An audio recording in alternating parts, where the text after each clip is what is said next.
উত্তর দিনাজপুর জেলা তৃণমূল কংগ্রেসের সভাপতি কানাইয়া আগরওয়াল ইসলামপুর থেকে মনোনয়নপত্র দাখিল করেন। অপরদিকে রাজ্যের মন্ত্রী গোয়ালপুকুর বিধানসভা কেন্দ্রের বিদায়ী বিধায়ক গোলাম রাব্বানি মনোনয়নপত্র দাখিল করেন এবং চোপড়ার বিধানসভার বিদায়ী বিধায়ক হামিদুল রহমান মনোনয়নপত্র দাখিল করেন। চাকুলিয়া বিধানসভা কেন্দ্রের বিদায়ী বিধায়ক মিনাজুল আরফিন আজাদ এবার মনোনয়নপত্র দাখিল করেন। উত্তর দিনাজপুর জেলা তৃণমূল কংগ্রেসের সভাপতি কানাইয়ালাল আগরওয়াল বলেন, জেলার আজ 9টি আসনের জন্যই তৃণমূল কংগ্রেসের প্রার্থীরা মনোনয়নপত্র দাখিল করেছেন। তিনি বলেন, এবার আমরা 9টিতে 9টি জিতব। ইসলামপুর ব্লক তৃণমূল কংগ্রেসের সহ সভাপতি কামাল উদ্দিন বলেন, এটি ঐতিহাসিক বিজয় মিছিলে পরিণত হয়েছে। 4টি বিধানসভা কেন্দ্রেই তৃণমূল কংগ্রেস জয়যুক্ত হবে।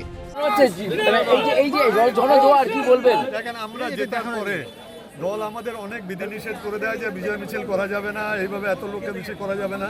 ওই জন্য আজকে আমরা নমিনেশনের দিনে বিজয় মিছিলটা করে নিয়েছি। আজকে বিজয় সমাবেশ, এখানে আমরা 4 জন আজকে এখানে নমিনেশন ফাইল করছি।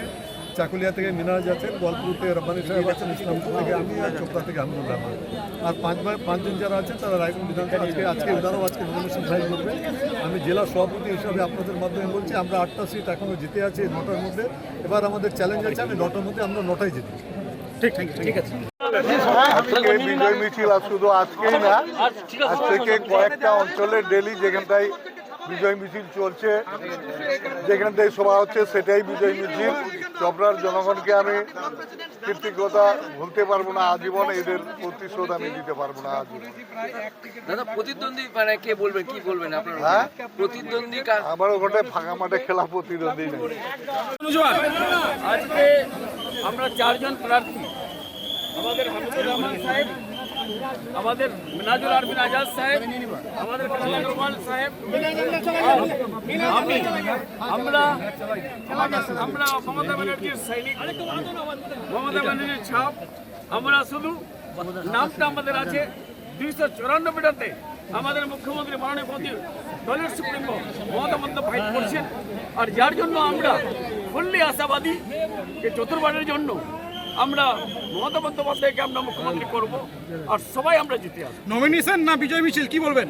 এটা তো দেখে আর বিজয় মিছিলে লাগছে, আর বিজয় মিছিলে এটা হবে কেন? কোনো প্রার্থী আমাদের এগেস্টে অত স্ট্রং না, যার জন্য আমরা সবাই 4 জন্য আমরা জিতবো এখান থেকে।